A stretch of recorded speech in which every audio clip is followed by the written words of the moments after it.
bahwa memang benar ada isu, bukan isu lagi, fakta penguntitan di lapangan.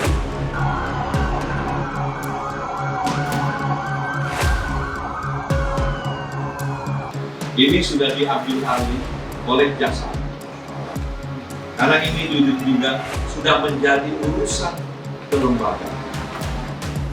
Justru itulah ya tadi yang membuat saya yakin bahwa ya di belakang ini memang bintang 4 nih.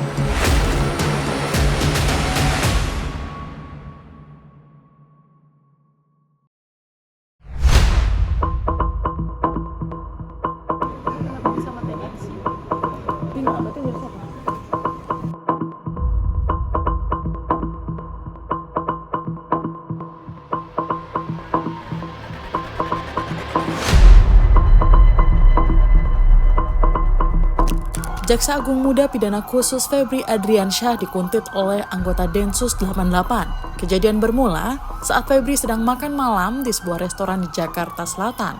Ia menempati ruang VIP di lantai 2 restoran yang berdinding dan berpintu kaca.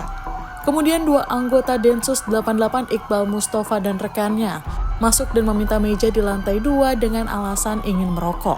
Keduanya menempati kursi biru yang tak jauh dari ruang VIP tempat Febri duduk.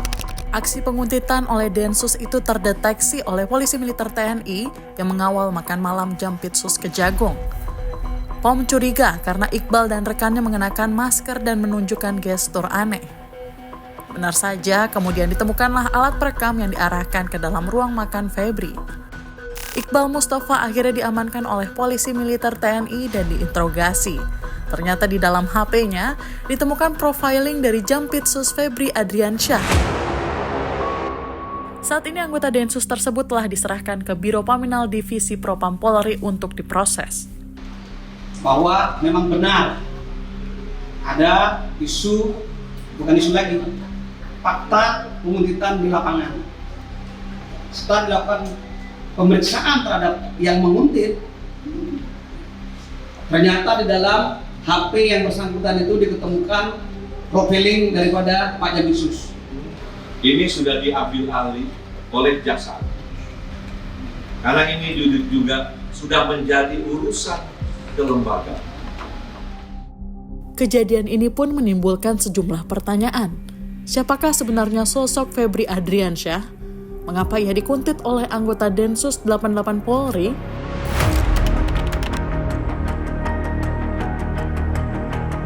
Febri Adriansyah adalah seorang jaksa agung muda pidana khusus di Kejaksaan Agung. Dilansir dari situs Kejaksaan, Febri menghabiskan masa kecilnya di Jambi. Ia juga tumbuh di Jambi. Ia menamatkan pendidikan SD hingga perguruan tinggi di Jambi. Debut Febri sebagai jaksa dimulai di Kejaksaan Negeri Sungai Penuh Kerinci pada tahun 1996.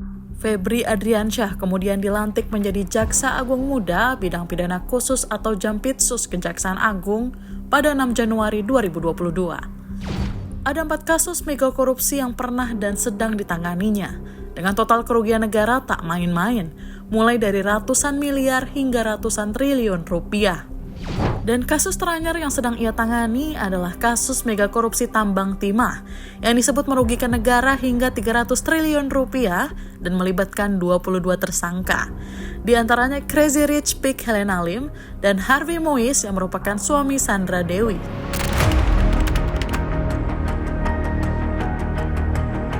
Motif dari penguntitan itu tentu harus dijelaskan.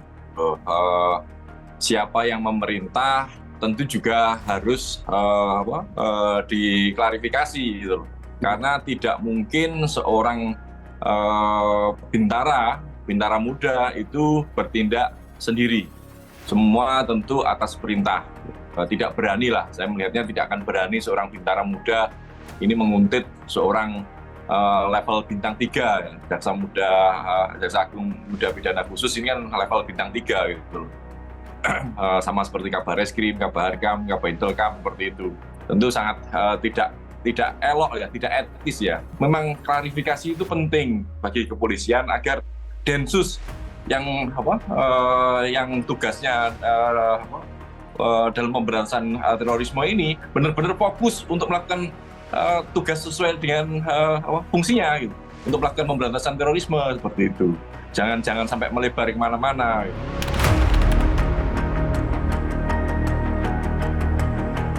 Densus 88 adalah salah satu unit kerja Polri yang tugasnya mengawasi dan memata-matai potensi serangan teror atau jaringan lain yang mengancam publik atau negara. Berdasarkan tupoksi, Densus tidak memiliki kewenangan melakukan penangkapan maupun penyelidikan terhadap kasus non-terorisme. Ya kalau cara membacanya formal normatif, ya jelas salah, ya. Tidak ada itu, gitu. Tugas seperti itu, gitu. Jadi Densus kan memiliki semacam dua kegiatan besar, gitu. Ya tiga. Yang pertama adalah kegiatan surveillance dan reconnaissance. Jadi penguntitan dan penyusupan. Yang kedua adalah kegiatan-kegiatan yang bersifat lidik-sidik, ya. Jadi sesuai dengan hukum acara, ya, dan kemudian dikaitkan dengan undang-undang tindak pidana terorisme. Lantas siapa yang memerintahkan anggota Densus untuk memata-matai Jaksa Agung Muda Pidana Khusus? Buntut aksi ini beragam isu liar pun beredar. Pertama, penguntitan diduga atas perintah purnawirawan petinggi Polri. Kedua, penguntitan diduga atas perintah seorang jenderal polisi yang punya bisnis timah. Ketiga, penguntitan diduga terjadi karena Febri sedang menemui pengusaha yang terkait kasus korupsi timah. Justru itulah tadi yang membuat saya yakin bahwa ya di belakang ini memang bintang 4 nih, gitu kan? Karena kalau tidak bintang 4 maka Polri juga tidak akan segan-segan atau dingin dalam rangka menggoroknya, dalam rangka melakukan satu proses penjarakan itu. Karena ini kalau misalnya ini sekali lagi asumsi, ya, mantan Kapolri, gitu kan? Tapi kan hanya di antara mereka, gitu. Mereka nggak mau buka keluar. Karena tadi ini ada unsur marwah organisasi, ya. Senior junior itu kan mereka mau tetap menjaga, ya, untuk tidak menjadi satu bahan guncingan orang, gitu. Jadi itu yang saya kira menjadikan makin benar tuh anggapan tadi bahwa ini memang bintang 4 nih berada di baliknya dan bukan yang lain, gitu. Tak hanya memicu spekulasi liar, kasus ini juga berbuntut panjang. Jampitsus Febri Adriansyah dilaporkan ke Komisi Pemberantasan Korupsi atas dugaan kerugian negara yang ditimbulkan akibat proses lelang PT Gunung Bara Utama di Kejaksaan Agung. Usai ramainya kabar penguntitan, Presiden Jokowi pun memanggil Kapolri Jenderal Listio Sigit dan Jaksa Agung Burhanuddin ke istana. Oh, sudah saya panggil tadi. Arahannya gimana, Pak? Tanyakan langsung ke Kapolri, ya Kapolri ada. Menko Polhukam Hadi Cahyanto turut hadir seolah hendak mencairkan suasana. Hadi terlihat merangkul Jaksa Agung ST Burhanuddin dan Kapolri Jenderal Listio Sigit di Istana Negara pada Senin 27 Mei. Begitupun Jaksa Agung ST Burhanuddin dan Kapolri Listio Sigit menunjukkan gestur tak memiliki masalah satu sama lain. Sementara itu, desakan untuk klarifikasi persoalan juga muncul dari DPR. Anggota Komisi 3 DPR Hinca Panjaitan mengusulkan agar pimpinan Komisi 3 memanggil Jaksa Agung dan Kapolri. Beberapa hari berselang, Polri buka suara.